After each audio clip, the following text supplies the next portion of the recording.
Intinya begini, ya. Pada hari Senin kemarin, saya datang ke SPKT, Sentra Pelayanan Kepolisian Terpadu, ya, untuk membuat atau membuka laporan polisi dan sudah keluar STTLB-nya /B /1/1/2026 SPKT Polda Metro Jaya, laporan saya, ya. Saya dengan mohon maaf harus saya tutup beberapa yang sifatnya krusial, bukan apa-apa karena saya menghormati privasi saja. Dan saya telah melaporkan 7 orang. 7 orang itu ada rincinya, tapi yang dalam laporan ini memang disebut dan kawan-kawan. Ya, tapi dan kawan-kawannya pihak penyidik sudah mendapatkan karena kami sudah menyerahkan laporan berupa detail intinya seperti ini, lengkap dengan ada penjelasan di dalamnya tentang orang-orangnya, tentang buktinya, screen capture-nya, link-nya, bahkan juga transkripnya sudah kita berikan semuanya. Petunjuk dan buktinya ada. Jadi kenapa kita melaporkan pasal 433 ayat 2 dan 434 ayat 1 di KUHP yang baru? Karena itu yang terkait langsung dengan peristiwa yang saya alami. Jadi ini merupakan satu spin yang luar biasa jahat, ya, gitu. Karena penelitian yang kami lakukan bertiga awalnya dan didukung oleh teman-teman yang lain dari tim akademisi dan juga dari TPUA dan juga tim aktivis adalah tentang dugaan ijazah palsu yang dimiliki oleh Presiden ke-7 Indonesia Joko Widodo, yang kesimpulannya adalah 99,9% palsu. Dan dengan enaknya para pendukung Joko Widodo itu kemudian membalik begitu saja, mengatakan ijazah saya palsu. Ada yang mengatakan ijazah S1 saya palsu, ada yang mengatakan ijazah S2 dan S3-nya juga palsu. Dan nanti saya akan tunjukkan kepada teman-teman semua, ya, kalau Jokowi itu dulu mau bersifat negarawan dan mau terbuka, tunjukkan saja ijazahnya, selesai. Orang bisa lihat, bisa menguji ijazah itu, benar apa enggak. Mau tanyakan ke Universitas Gadjah Mada, mau tanyakan ke Universitas Negeri Jakarta, silahkan. Ya, nanti di bagian akhir saya tunjukkan. Tapi yang jelas, setelah lucu, semalam, tepatnya dua malam sebelumnya, lawyer kami, ya, Pak Gafur Sangaji, memang sudah menyampaikan, ya, acara hari ini. Dan pada saat itu juga sudah mulai ada yang kelihatan kayak cacing kepanasan, ya, gitu, bingung dia, gelisah apa. Dan semalam ada yang lebih gelisah lagi. Semalam di salah satu TV ada yang sudah pakai baju tahanan, ada yang buka kaos dan kaosnya kaos tahanan, calon kali, ya, gitu. Dan maka pada hari ini mohon didengarkan baik-baik, ya, gitu, tanpa kemudian bersifat mendahului pihak kepolisian. Nama-nama terlapor, inisialnya akan saya sebut, ya. Inisial yang pertama adalah A. Inisial yang kedua adalah B. Inisial yang ketiga adalah D. Inisial yang keempat adalah F. Inisial yang kelima adalah L. Inisial yang kelima adalah U. Dan inisial yang keenam adalah U. Dan inisial yang ketujuh adalah V. Jadi A, B, D, F, L, U, V. Itu adalah orang-orang yang kami laporkan dan ada di dalam detail penjelasan yang sudah ada di dalam laporan kepolisian nomor STTLB /B /114 /2026 SPKT Polda Metro Jaya. Saya jelaskan lagi. Jadi memang ada 2 klaster. Klaster yang pertama, saya dituduh berijazah palsu, ya. Jadi ijazah saya dari S1 dari UGM ini dituduh palsu. Clear, ya, jelas betul. Ini ada legalisasinya. Silakan difoto, silakan dianalisis. Ya, kalau ada orang, ya, silakan diuji ELA, silakan diuji luminance gradient. Silakan diuji apapun kalau ini apa ijazahnya. Kemudian artinya bentuk kejujuran. Kemudian ijazah S2 saya dari UGM juga ini. Silakan diuji. Silakan diuji juga. Ini saya magister kesehatan, makanya di belakang saya ada MKes-nya. Kalau tadi gelarnya di depan ada dokter andesnya. Dan saya S3. Kenapa saya perlu tulis S3? S3 inilah saya memutuskan untuk mengundurkan diri dari partai karena saya sekolah menempuh S3 ini. Dan alhamdulillah 4 tahun kemudian saya lulus dari Universitas Negeri Jakarta. Bisa diuji. Bisa diuji. Ya, sini Bang.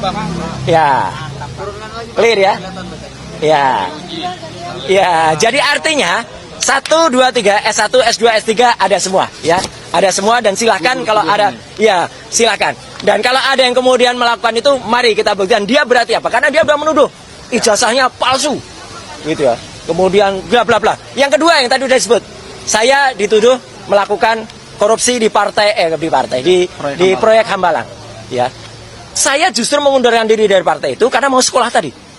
Dan salah sedikit dari orang di partai itu yang telah memperoleh 5% sebagai kader terbaik partai. Saya kader terbaik dari partai itu tahun 2016. Dan setelah itu saya justru 4 tahun berikutnya saya izin kepada ketua umum waktu itu untuk mengundurkan diri karena saya mau sekolah. Jadi saya memang hubungannya tidak buruk. Saya hubungannya tetap baik. Dan justru karena hubungan baik itu, maka ketika saya dituduh kemudian melakukan korupsi di Hambalang, alhamdulillah justru nanti akan ada saksi yang sangat prinsipal yang mengetahui persis ketika kasus Hambalang itu beliau berada di KPK. Ya, dan itu akan sangat membantu kita, akan menjelaskan Roy Suryo tidak termasuk dalam lidik dan tidak ada. Clear banget. Ya, kenapa saya dibikin videonya? Jadi sebenarnya pasal 32 dan 35 Undang-Undang ITE pun masuk dan nanti akan didalami. Karena saya digambarkan ada di Hambalang, saya digambarkan ada di rombongan yang meneliti itu, dan saya digambarkan terlibat dalam urusan itu. Jadi sekali lagi, tuduhan-tuduhan mereka, kabar bohong dan fitnah adalah telak, ya. Dan itu masuk semua. Jadi makanya Polda Metro Jaya dengan cepat bisa menerbitkan LP. Karena mereka melihat tuduhan ijazah palsu adalah telak, tuduhan saya terlibat korupsi Hambalang adalah telak, semuanya adalah fitnah dan kabar bohong. Jadi sekali lagi, kepada 7 pelaku, ya, A, B, D, F, L, U, V, siap-siap saja untuk menerima panggilan dari Polda Metro Jaya.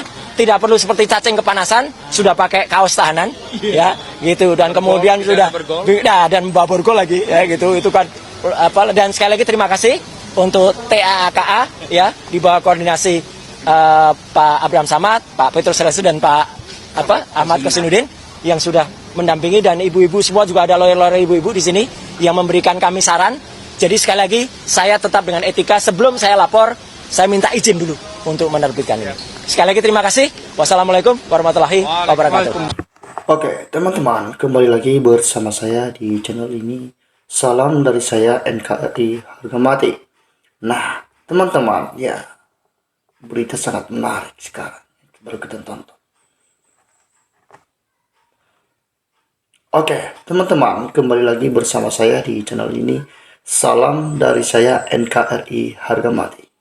Nah, teman-teman, dari video yang baru kita tonton, ya, banyak sekali komentar yang menyatakan sudah jadi tersangka kok masih bisa melaporkan orang ini, ya, negara digelapkan.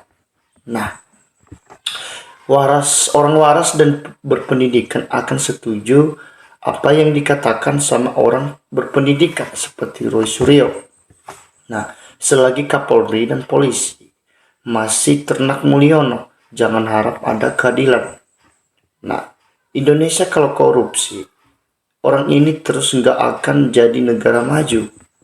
Ya, kepada Kompas TV tolong untuk bertindak, meliputi berita seperti ini, ya. Berita seperti ini tidak akan membawa hal yang baik bagi rakyat.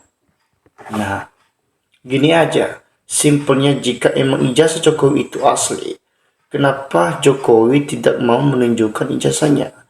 Saya sebagai masyarakat pengen tahu juga memilih isu ijazahnya, karena 10 tahun masa sebagai masyarakat dibohongi perkiraan jasa doang.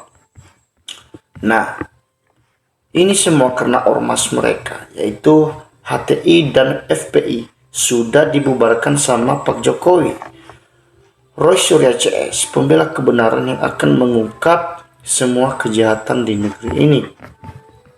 Nah, taruhan bahwa yang disampaikan oleh Roy Suryo nggak akan terbukti. Nah, mereka sedang mencari cara dan topik lain supaya berita beralih. Padahal sidang seru di Surakarta, tergugat minta waktu 1 minggu buat izin supaya ada bukti. Dari UGM pun buktinya kurang lengkap. Lihat saja sidang di TikTok. Nah, Salfok sama ibu yang di samping Roy kayaknya yang sering undang ke acara Aiman, selalu duduk penonton. Ya benar gak sih? Nah, teman-teman di sini mengatakan, semangat terus Roy Suryo CS. Kami menunggumu sampai awal hingga sekarang ini. Aku yakin aspal itu ijazahnya. Nah, bongkar terus demi kebenaran Roy Suryo. Ya, para reporter TV lihat dan siarkan langsung. Kalau ada yang ditakuti liputan TV berarti termul-termulnya. Nah, PKPK kayak nggak ada kerjaan lain saja. Ya, kok bangga ngurusin tahun 2009 nyalon presiden ya Pak. Mantap Pak. Ya, Suryo, perjuangan Anda semoga lancar. Nah, dan menjadi ladang amal kebijakan sehat selalu. Semoga Tuhan melindungi segenap perjuangan kebangsaan. Nah, Jokowi presiden 2 periode, Roy Suryo jadi menteri berapa lama? Ya, dan gimana akhirnya dari kinerjanya? Terus Jokowi tanpa ijazahnya dan Roy Suryo ijazah S3. Kalau mereka nyalon presiden, saya tetap pilih Jokowi. Ya, di sini menyatakan teman-teman, laporannya ke Pak RT, jangan kepolisian, jangan Roy Suryo tidak percaya sampai polisi dan sama hukum di Indonesia. Nah, yang penting Panci senang, mau kesukaan dia mau ngomong apa. Nah, tujuan utama Roy ini sudah melenceng jauh. Tujuan utama memukul jasa, bisa-bisa sampai kemana. Semoga Roy duduk SHT selalu demi kebangsaan dan negara. Nah, gara-gara Wiwi bukan negarawan jadi masalah jasanya, jadi gaduh tidak selesai. Ya, kalau orang punya nama di KTP tidak sesuai dengan nama ijazah, maka perlu diragukan keasliannya ijazahnya. Nah, yakin kelompok Bang Suryo ini bersih. Saya percaya 99% kelompoknya Bang Suryo lulus bersih. Nah, berpikirlah yang baik. Kita masyarakat awam, tapi kita bisa menerima apa yang diungkapkan Roy Suryo dan CS-nya. Semoga saya selalu Roy Suryo dengan kawan-kawan. Nah, di sini mengatakan lemahnya hukum di Indonesia, 100 rangka tetapi masih aja baku lapor. Ya, sedangkan Roy CS tidak percaya polisi dan jaksa. Nah, maju terus Pak Roy tidak. Semoga Allah selalu meridhoi dan memberkahi Anda, ya, karena Anda berjuang kebenaran dan keadilan. Nah, tunggu aja, yang jujur pasti akan menang ya, gak mungkin bela yang nggak jujur. Ya, berharap semoga penegak hukum ya bisa mau menegakkan hukum dengan keadilan yang dilandaskan keadilan demi kebaikan negara.